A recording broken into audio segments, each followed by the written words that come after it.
Welcome in, everybody. It's Sunday, July 19th, 9:40 a.m. And yours truly did 2 remote viewings. Nolan Wells, Ohio 16. I got pages of notes from my remote viewing. So I'm sure you've heard about these cases, but I wanted to, they've gotten national attention. So I've been in the background looking at these 2 cases, generally getting information on them. And then I did some deep dive remote viewings. Okay. So the 2 cases I'm going to talk about today. The Ohio, the House of Horrors, Ohio 16, which is the most crazy and shocking discovery of the 16 children living in the horrific conditions inside a rural Ohio home. I mean, this case is baffling. I mean, did y'all want to go on a cleaning spree like I did? I mean, I just saw dirt everywhere in my home, like every nook and cranny. I like a house that's tidy and clean, but I'm not obsessive OCD about it. And something about this case is like I'm like obsessively OCD right now. I just feel like, well. Anyway, the authorities describe years of extreme neglect after rescuing the children ranging in ages from 1.5 years to 18 years old. And 4 adults have been charged, and the investigation is continuing to piece together how these children that were described as feral by local authorities continued to be living in these conditions and went undetected for so long. Okay. So the other case we're looking at is the death of 18-year-old Nolan Wells, who was disappeared after a 4th of July boating trip to Horn Island off the Mississippi Gulf Coast. And his body was recovered 2 days later, a day and a half later, July 6th, washed up on the shore. But many questions remain as the investigators continue to examine exactly what happened that day. The official cause and manner of death haven't really been released, although we're hearing the reports, initial autopsy reports are saying nothing foul here to see. So let's get into it. As always, this video is intended for discussion, entertainment purposes only. The impressions I share during these remote viewings are intuitive in nature and should not be interpreted as statements of fact or evidence. And my goal is to just simply explore the cases through intuition while respecting the ongoing investigation and everyone that it's affected. Okay, so let's get into it. So Ohio 16. I mean, seriously? Late June of 2026, authorities responded to a residence in Hamden, Ohio, and made a discovery that shocked the nation. Inside the home, investigators found 16 children, ranging, like I said, in the ages from 18 months to 18 years old. And allegedly, the 18-year-old is not even able to spell her own name. I believe it's a female, and has been deemed to be somewhat disabled in her capacity. And they were living, and I'm going to show you pictures in a bit, of extreme neglect, unsanitary conditions. Several children requiring immediate medical attention in critical condition. From what I understand, airlifted and transported to hospital by air ambulance in critical condition, so much so the authorities said if they hadn't fallen upon this, let's just remember, they didn't go there looking for the kids. They fell into it because Papa, apparently, not the grandfather, but the dad, was allegedly exposing himself to people that had come to the home, and they were going to search warrants because of this indecent exposure, right? And when they get there, they find these children, 16 children, locked in a 12 by 12 room, feces everywhere, looked like they'd barely been able to talk. They were looked very, very unhealthy, unkept, dirty, social skills lacking, communication skills lacking. It looks like investigators are alleging that these children have been isolated for years.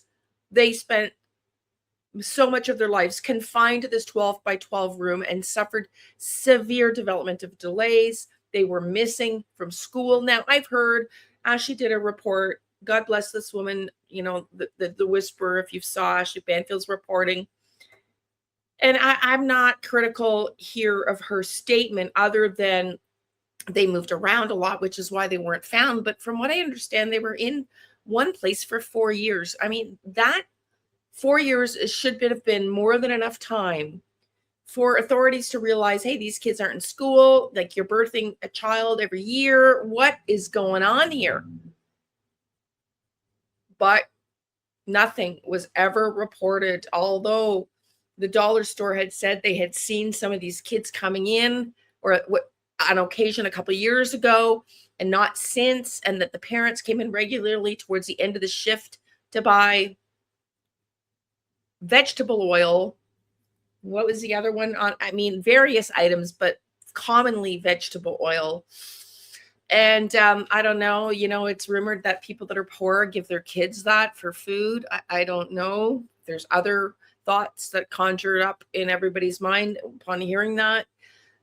So anyways, the 4 adults, including the children's parents and grandparents, were arrested and charged with multiple counts of child endangerment, and prosecutors have indicated that additional charges may remain possible as this investigation continues.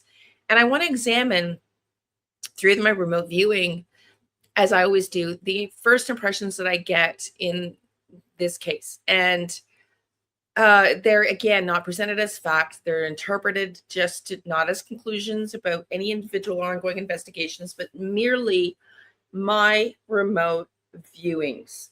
Okay, so I'm going to get into my notes here now on this and tell you what I get.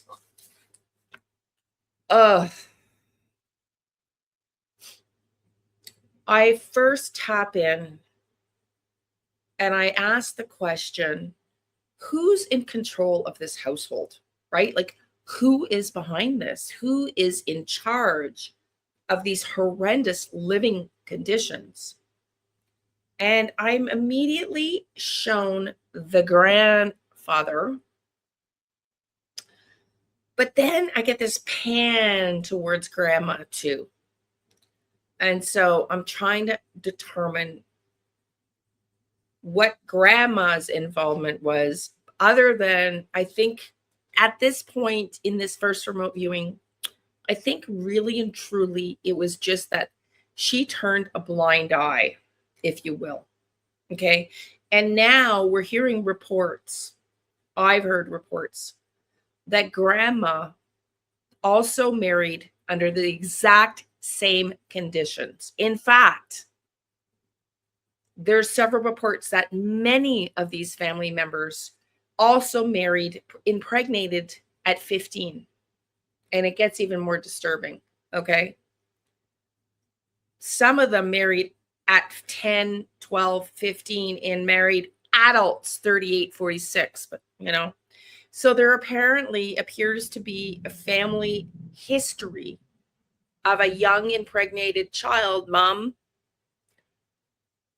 and dad, the grandparents in this case, also the same situation as dad and the mom of these children, right? Married, pregnant at a very young age. So I'm immediately shown granddad. And then I see this pan to grandma. And I'm trying to figure out why the pan to grandma. And I hear, and I don't want to sound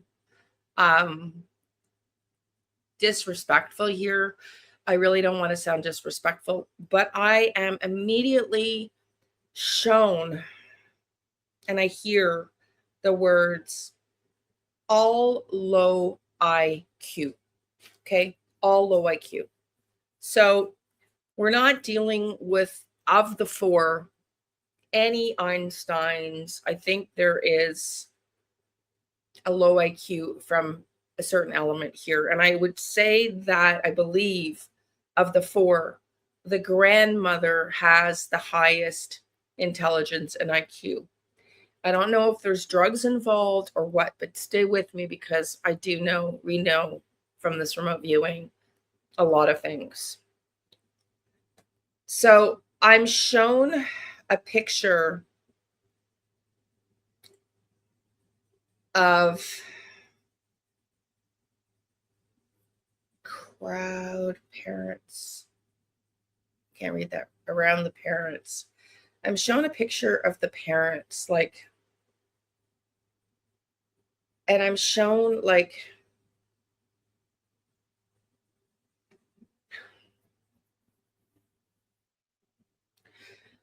I want to know, is mom also a victim?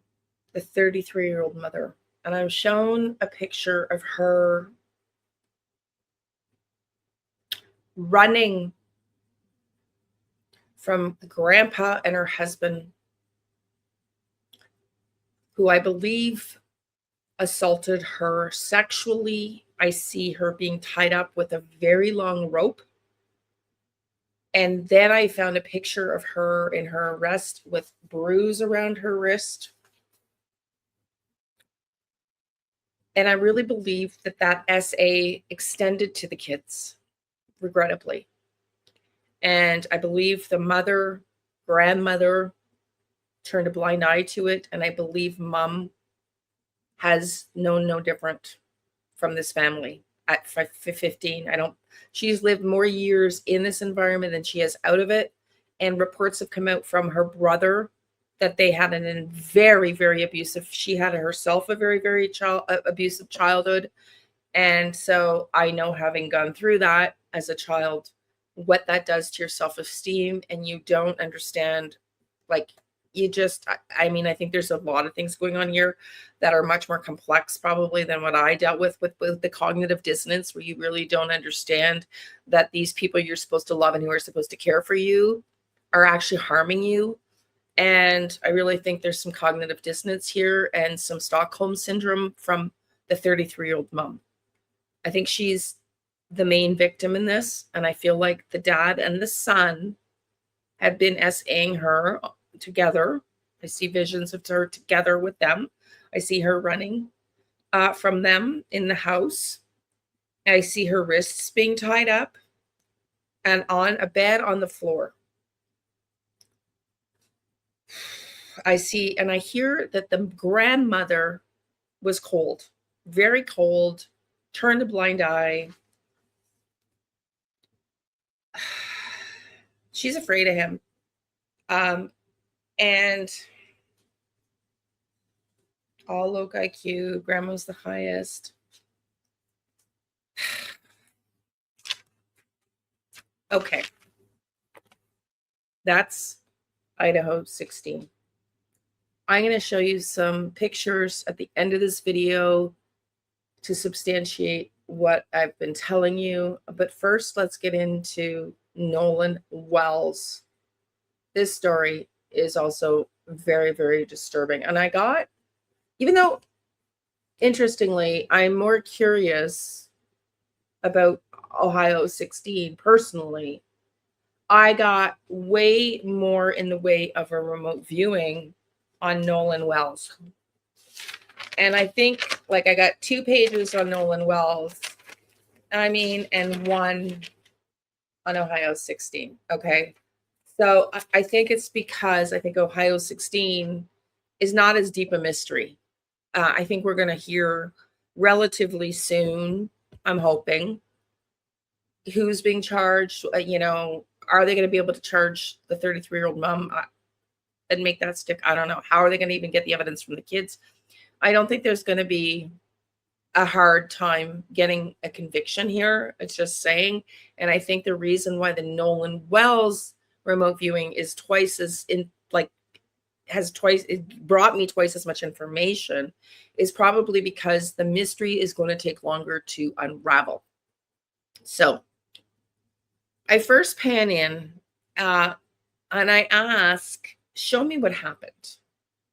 And I was less specific because in the Ohio 16, I also Wanted to know, was mom a victim? What do I need to know to understand what's going on in this situation, what the situation was, just when I was shown all the essay. And I asked 3 questions. Who was in control of the household? And that's when I was shown granddad, panning to the grandmother who ignored everything. Mom was a victim. And then I asked, what do we need to know? And I was shown the essay. Was mom also a victim? And I'm seeing mom in a room afraid. So the 33-year-old. Okay. And then with Nolan Wells, I just asked, what happened to Nolan that night? And then I just kept saying, and then what happened? And then what happened? So it was given a sequence of events because it's a timeline with case, what's happened. And the first thing I'm shown is I see him saying bye to his friends. He did decide to stay on the island behind to talk to this girl.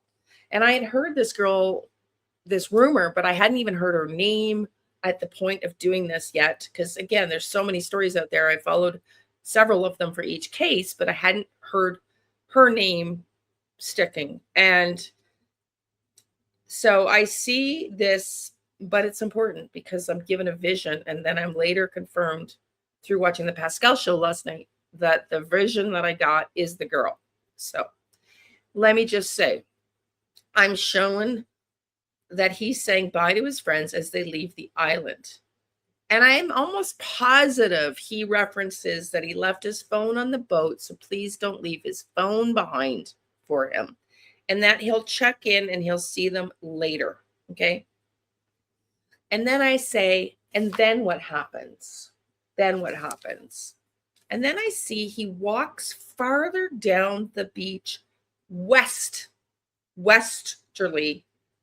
and I see 2 girls sitting on towels on the beach, a blonde and then a brunette. And then what's interesting is he goes up to these girls. I don't believe he knew them super. I think they had seen each other through the day maybe, but I don't think they were friends. I don't think they really knew each other. He goes down and he's talking to them. And I'm immediately given the sense that somebody's watching him from afar. I get this energy, somebody is watching him. And this one actually surprised me, this Nolan Wells, because I was sort of thinking, I don't think there's foul play here, but I'm not so sure now. So I see there's somebody watching him. He's down farther as he's walking towards these girls. It's more into where there's trees and bushes at the end of the island. So somebody's watching him as he's talking to these girls. And he walks up to these 2 girls to see how they're getting back to the mainland. And as he's having that conversation, he's panning and watching his friends making their way back, who are being towed out because they're taking on water. And I believe he's referencing that as he's showing the girls the boat. And so for whatever reason, if he didn't feel it was safe or that taking on water would be, an extra body in the boat with more weight would be not safe. He used his gut instinct. Regrettably, he would have been safer on the boat as it turns out. But so he's walking down to these 2 girls. Somebody is watching him, okay? He's talking to these girls to see how they're getting back to the mainland. And then I see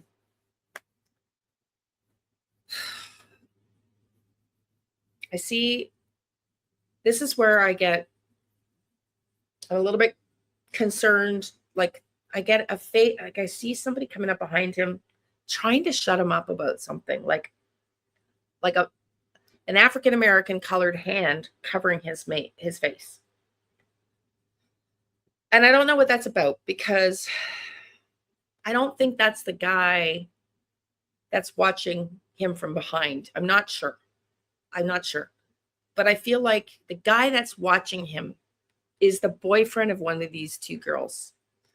And he comes up and he starts picking up a fight with Nolan. He starts picking a fight, as if he feels like Nolan's trying to hit on his girl and it's not going down super well. And I do believe that guy does throw some racial slurs. I do believe it, and he is white Caucasian. And so that's why I'm really confused with this hand that I see covering his mouth. In fact, I'm showing it like wearing a black glove, which is why I'm trying not to jump to a conclusion, because it almost feels like maybe there's a Nancy Guthrie element coming in because of the black glove. But I think that was a symbolic for African American. But I got to get more on that hand. But he's definitely being watched, and somebody is not liking that he's talking to these two girls. Senses that that's coming up later. Okay. And so the boyfriend picks a fight. The boyfriend comes up. He's white. He picks a fight. Like, are you trying to hang out with my girl? Like, get a freaking way. And I see what happens next is I see kind of some push and shoving, and then I see Nolan like, okay, dude, chillax. I'm leaving. Like, go. And he leaves. And he walks back down easterly on the island. So, like, it doesn't turn into, it's a bit of a get away from my girl kind of thing. And he's then leaves, and I'm like, okay, what happens next?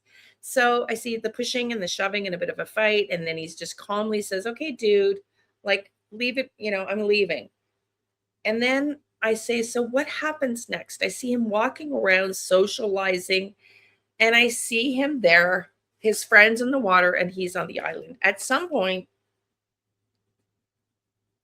I feel like he goes to go pee, but I don't think he goes into the water. I think he goes back towards where there's more trees, again, back westerly, to go into the bush to go pee. I don't know what happens if I feel like he's caught by surprise there. And I do have to go back into this and do more remote viewing again. This is just my first remote viewing on both these cases, right? Because the next thing I feel is he's floating in the water unconscious. He's floating in the water unconscious. And there's an element of surprise from somebody that approaches him when he's peeing, but it's kind of blanky from there. And the next feeling I get, and I thought maybe he was dragged unconsciously into the water. Like, I almost feel like knocked unconscious from behind, not like choked into an unalivement, but choked into an unconsciousness level. And then floating in the water, I feel like my body is floating when I'm at this stage. I can feel I'm floating in the water. So I don't know if he's drank too much, if he's gone, like, I'm not sure, gone peeing, knocked out. There's a blank spot in this remote viewing that I need to get more on. But you can't force these things to happen, because when you force it, that's when you're not really in your subconscious and you're in your analytical mind. And that's what I'm really being cognizant of, to make sure that doesn't happen here. But I do feel at one point he is floating either on a boat, on like a dinghy, one of those rafts in the water, and he is semi-conscious. Like, he's not really conscious when he's floating. So did he fall unconscious? Was there a fight where he hit his head? He goes to go in the water to go pee, maybe towards the end where there's bushes. I thought he went into the bushes. Again, like I said, this part's a little unclear.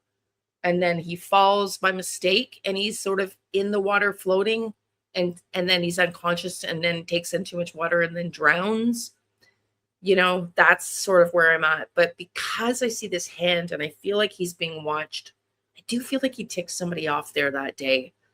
And so let's show you some clips now of what I've seen that I then found later to show you, okay, she does have a visible mark on her wrist for Ohio 16. mom, 33. And Nolan, Katie, I saw a blonde and a brunette, and I was focused in on the blonde, and it turns out that was Katie. So I want to show you a few clips now. And also, thank you for doing all the YouTubey things. Welcome everybody that's new here. Share, like, subscribe. I also want to apologize. I said I was going to do members live tonight.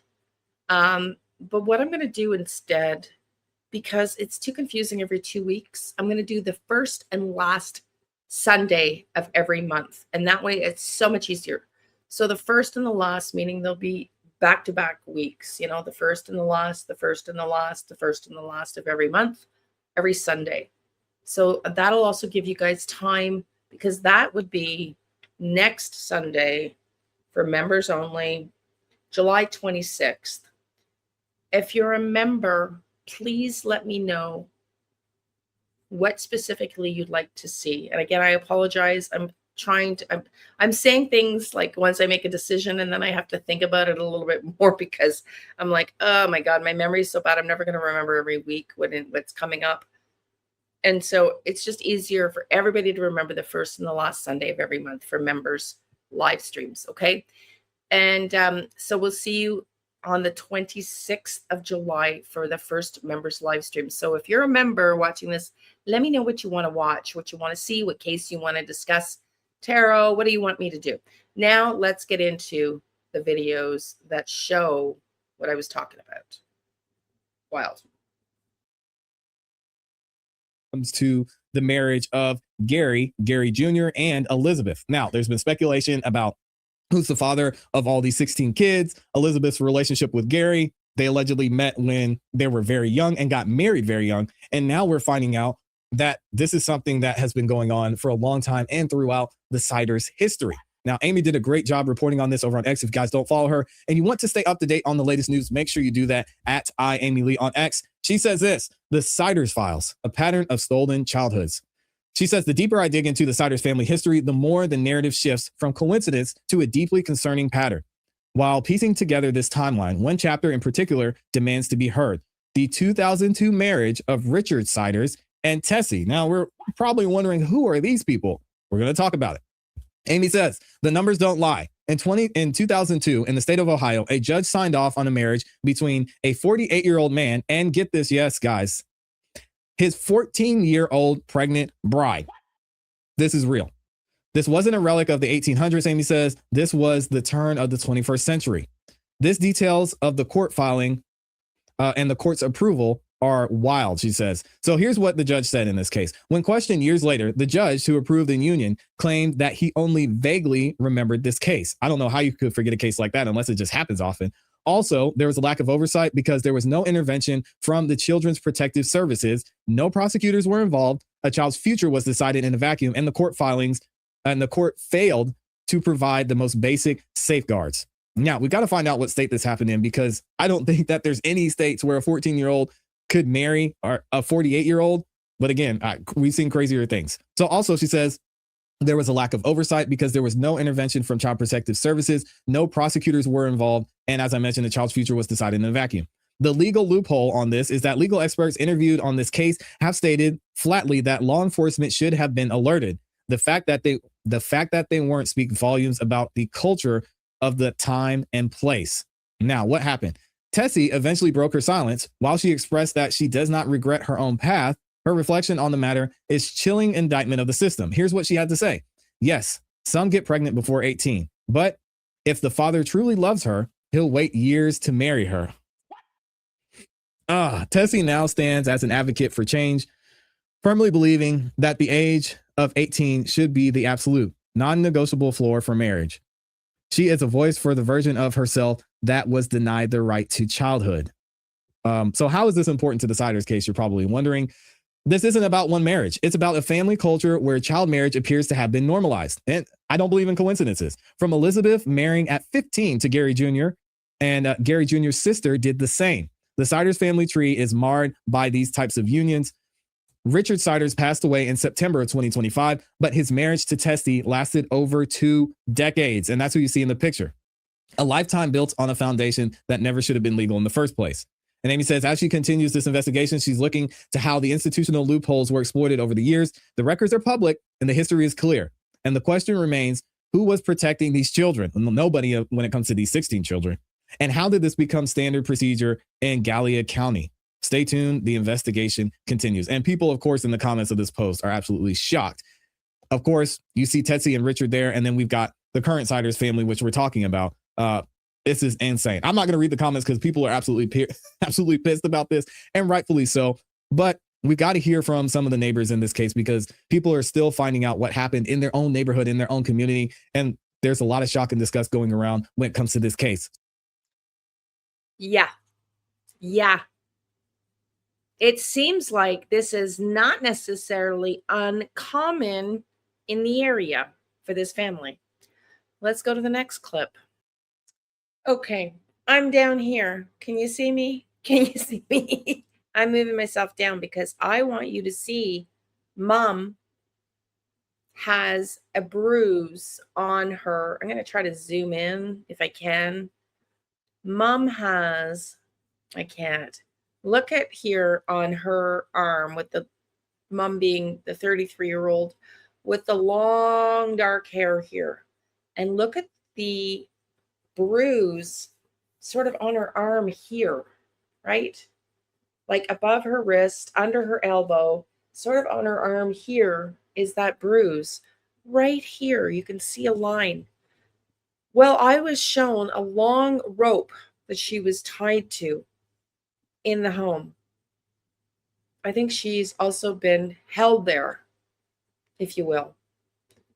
Okay, I got one more to show you of all the inside pictures of this house of horrors. It's so sad.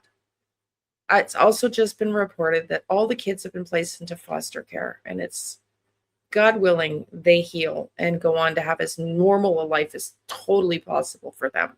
Let's watch the videos of the house inside, and then I'm going to show you the Nolan Wells clip I want to show you.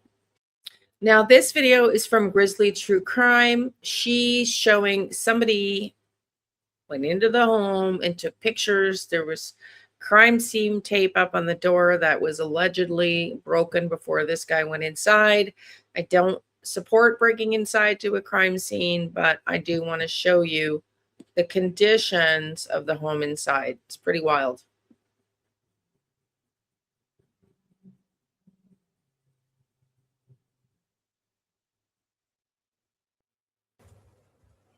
Ma'am, this lady, hello, don't do that. That's becoming like a scary movie, you know what I mean? Hello, imagine if someone says hello back. You don't want that. You don't want that at all. India Isham, thank you for the $10 sticker. I really appreciate your support. As you know, I rely on community support to make sure that we don't have ads running throughout these live streams, so I really, really appreciate it. Come on. Let's go. It's dead out here. Come on. Locals have been curious. They're going out there. Come on, bro. There's crime scene tape everywhere. What is that, a car seat? Oh, it's a car seat. Yeah. I don't know. I just had an auto flash up top. It's going to take forever, bro. I'm trying to get these lights out. Oh, it's a lot bigger than I thought it was. Oh, yeah, there's a light on inside. Oh, look. That window's open up there. And the light's on.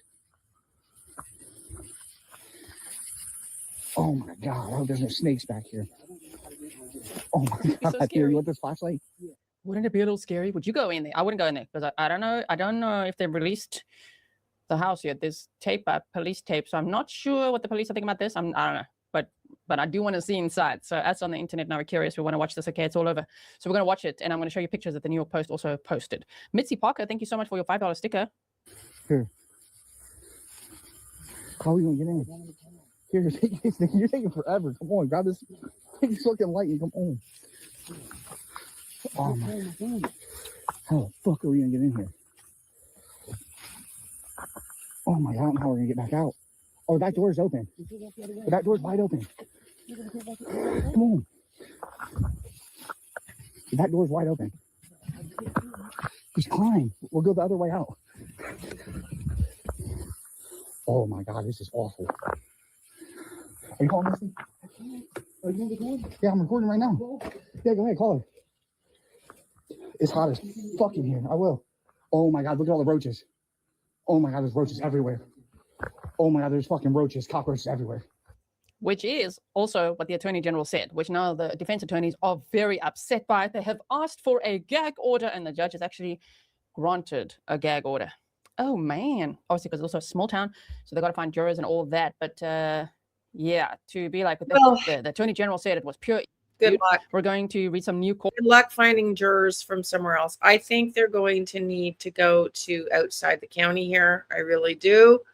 To get a fair trial. I mean, there's 700 people that live in this town. There's just, how are they going to get a fair trial in this town? Okay, let's keep watching some pictures from inside. Order, and the judge has actually granted a gag order. Oh man, obviously because it's also a small town, so they got to find jurors and all of that. But yeah, to be like the Attorney General said, it was pure evil, and you know that they prejudging their clients and whatever. I'm like, but we can literally see these roaches everywhere. There's filth everywhere. They said the children were covered in feces. Like what? We could see it ourselves, right? Okay, anyway, let's have a look here. Come on, hurry. As you see, they have a little tractor over here, had a window covering up the side window. I'll tell you, this is our second time going in. It's very, very bad. It's very bad. Cockroaches are moving all over. All right, I'm coming. See that tape there? Somebody broke through it already. I don't know. Just as a disclaimer, I do not support breaking through police tape or trespassing anywhere or interfering with an investigation or anything like that. I just saw the footage and I wanted to share it with you so we could see inside. But it doesn't mean that I'm endorsing this. If in fact it is violating a crime scene, you can't do that. That could literally affect the case, right? Obviously. But let's just see what it looks like inside a little bit. We're being a bit naughty here. Looks like this might have been a room that the kids stayed in. See what it looks like. There's baby dolls. Yeah, I know. I see the shit. This is like inhumane. Yeah, I see the shit. Oh, that's so bad. Yeah, that is so bad. There's shit on this bed. Oh my God. From what the kids are saying, you can see there's cockroaches running all over. I think there's the bathroom. Here. The floor, you can see it's moving around. All right, there's the toilet. Do a minute video. Or we can come. There's the freezer. Looks like there was some white milk in there. Looks like some kind of bedroom. There's still a fan on and a heater. Looks like some kind of bedroom. Cockroaches everywhere. This looks like this is the living room. Dining room and living room. Where do these people sleep? Like, you know, and the milk crates in the kids' bedroom. I just wonder if that's where they slept and stood on because it was the only clean place. I don't know, man. Living room. Damn. This is the bedroom up front. It's so bad. All right, we're out. The water works. Deep freezer. The water works. Here, I'll show you. Cooked water. They said the water works. It did have water. It does work. All right. Yep. Well, let's get the fuck out of here. I mean, yeah. I mean, what else can you say? Okay. I'm going to move now to some a clip of Nolan Wells here. A few interesting things to show you, and we're going to wrap it up. I'm still waiting to hear back from Anne, but she's doing other lives. I haven't heard back from her. And, well, I'm not sure that I really want to continue doing remote viewing for if they're not going to go back out looking and we're not coordinating it on Nancy. So I don't know what's going to happen for the 10,000 subscribers live. I'm reconsidering what I'm going to do there. Maybe one last Nancy video because at this point, I'm just not sure there's much else I can do in the Nancy Guthrie case at this time. So let's go to Nolan Wells. Okay, we're going to watch Pascal here, the Pascal show. Credit to him. Let's look at this briefly. Or no. P-A-S-A-L. You are now rocking with that dude Pascal. Brand new footage of Nolan Wells on another boat is now making its rounds right now, guys. And a lot of people are reacting to this situation because, again, if this is, which we're going to be looking at here in a second, if this is actually Nolan Wells on the back of this boat, this could expand the timeline. This could change the story of what we've known so far. this could actually be footage right before his demise. Could very well be. Here's the other thing too. We do have another image I'm going to share with you guys at the end of this video of something else that could also maybe get, maybe Katie, the girl that he ran off to talk to, she could be telling the truth, but then again, she could be lying as well. And like I said, I got a lot of questions, y'all. And again, we already know that the timeline. Well, let me just tell you from my remote viewing, the friends are not lying. And he was with this blonde, right? As I told you in my remote viewing. Let's just keep listening here because it gets a little more interesting and validates my remote viewing. That his friends gave does line up to a certain extent. Yes, I know. There's still holes in their timeline. And I'm still wanting to know what was the deal with them going to Fort Bayou and all that after they were saying their boat was sinking, right? But this could also exonerate them as well. This could very well do that. I know that's not going to make a lot of people happy, but it could potentially do that. Now, I will say this before we look at this footage. Here's the thing. There's no timestamp to this video. Okay. We don't know what time this video was taken at. So we don't know if this is right when they got there.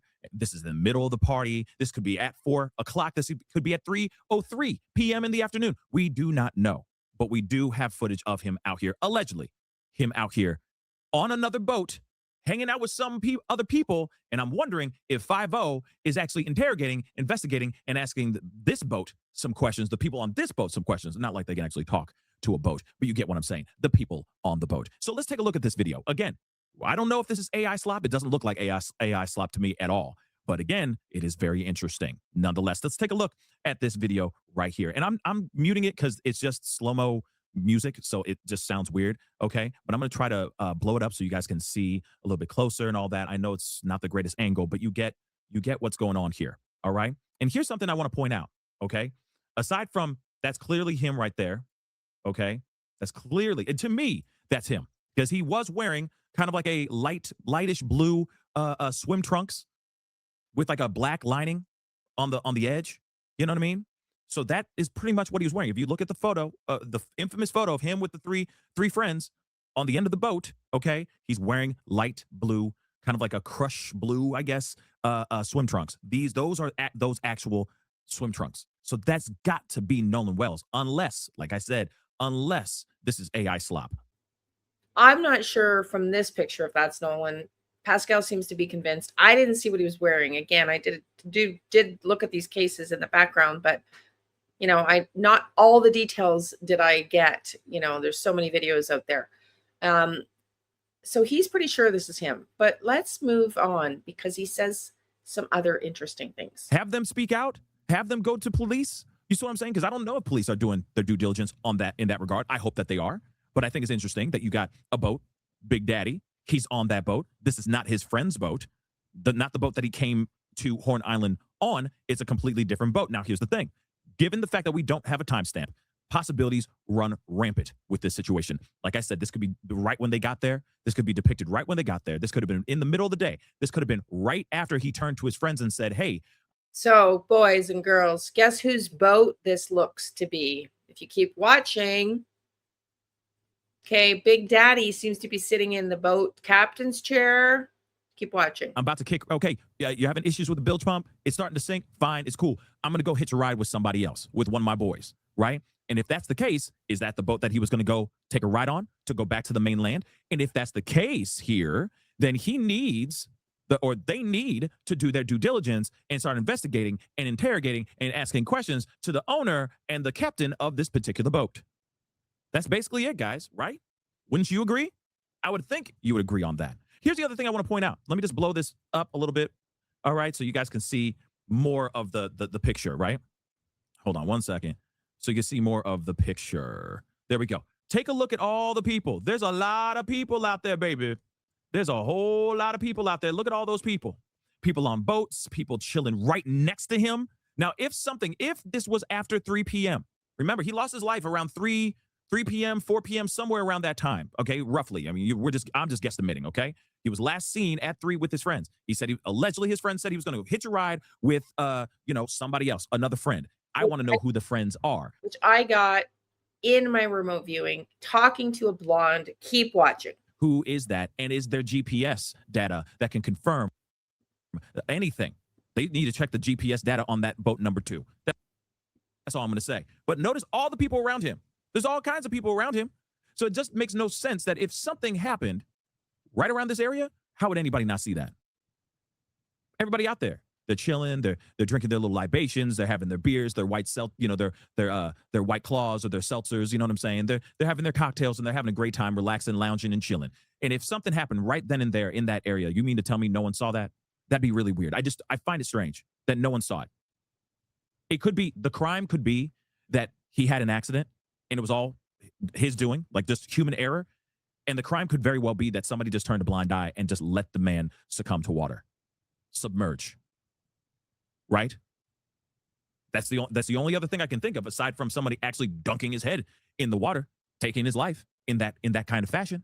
So again, like I said, it's very, very interesting. But let me just blow this up because this is the other part that I want you guys to see too, that I also think is very important. And also, I forgot to say this, shout out to We Are Humans. He is the one who, he's a content creator. He kind of put out these videos and was asking these questions, and it's starting to make waves on the internet. It caught my attention. I wanted to share it with y'all. So we are here and having this conversation solely because of his fantastic work. So shout out to We Are Humans for his fantastic deep diving and sleuthing here. All right. But I want you guys to see this as you pan over. Look at all these people. You got all these people in the back, the people in the boats. But oh, wait, what about Big Daddy? What about Big Daddy? Because I'm assuming that's the name of the boat. Big Daddy's right there, it looks like to me. And if you notice, there's another person. There's like it looks like a woman because it looks like a bikini strap right there. It looks like a woman is standing right there on the boat. And I don't know if Nolan's getting down to go back into the water or if he's getting up to get into the boat. And I'm telling you right now, there is no way on God's green earth that any person, any boat owner would just let any old person, any old kid jump onto their boat if they didn't already know them. So who is this man right here? I'm assuming this is Big Daddy. With this big old bald head. Who that man? Who that is? And I'm assuming that's his wife, maybe? Yeah, just maybe it's his daughter. I don't know. Maybe it's his boo thing. I don't know. But that clearly to me tells me that this guy or these people know Nolan. So who is the owner of Big Daddy? Here's the other thing too. There are also kids at the front of the boat as well. Right here. Those are some little kids. All right. Just little kids. I'm not saying anything nefarious is happening here, but I'm just saying they could very well be, depending on when this video was taken, they could very well be the very last people to see Nolan Wells alive. That's the thing. You see what I'm saying? Now, there's been a lot of speculation that this boat is owned by Katie McCormick's father. Now, if that is the truth, and if it is the blonde I was focusing on in my vision, and you're going to see in about 30 seconds, Nolan with her in the water. His boat, then her story is not lining up anymore because she said they only spoke for a few minutes and then he kicked rocks. If he went to the kicked rocks, that's an interesting boat and was hanging out, then that means he was there a lot longer than what she originally said. I'm not saying that she's a liar. I'm not trying to throw her under the bus or anything. All I'm saying is she says one thing, and if her father owns this boat and she happens to be on that boat, then that would give us a different timeline. That changes her timeline a little bit, just to be completely honest. Now, there is something else I do want to share with y'all. I said I was going to share another image. And again, like I said, all of this could be AI slop or this could be the real deal. All right. But there is footage. Allegedly, this is footage. Again, I don't know if this entirely is true or not. This could very well be AI slop as well. I have to preface all that because you just never know. People are diabolical out here in these streets. But this is also something that has been shared quite a bit out here as well. All right. A photo allegedly of Nolan and the girl, I'm assuming Katie McCormick, out in the water. Now, if this is really true, truly them in the water, then that part is interesting, right? Because she said they only went and talked for a little bit and then he went off. Now, like I said, if that footage that we saw just a second ago of him at the end of that boat, of Big Daddy, if that is her dad's boat, then that would give us a different story. Like I said, it would mean that they were hanging out more than just a few minutes. Okay. And then that makes you wonder if that was if that image that we see of him on that boat, if that is the last moments of him alive, ever seen alive, it makes you wonder what happened on that boat. What was the dialogue? What kind of conversation was happening on that boat? You see what I'm saying? Like I said, I got questions, but now you see this footage, right? This photo. All right. It's just a still image. Is that Katie? Is she really that blonde? That is the color of the hair of the woman that I saw in my vision. Blonde, blonde, blonde. And when he approached her on the beach, someone was watching and was not happy. So I don't know. We're going to do more deep diving on both these cases. Thank you for being here. Do all the YouTubey things. Love and light, everybody. See you soon. I don't know when. I'm not sure what video is coming next. So do all the YouTubey things. Subscribe, like, click on the notification bells, hype, everything that, helps the girl out. And have a great Sunday, and we'll see you soon.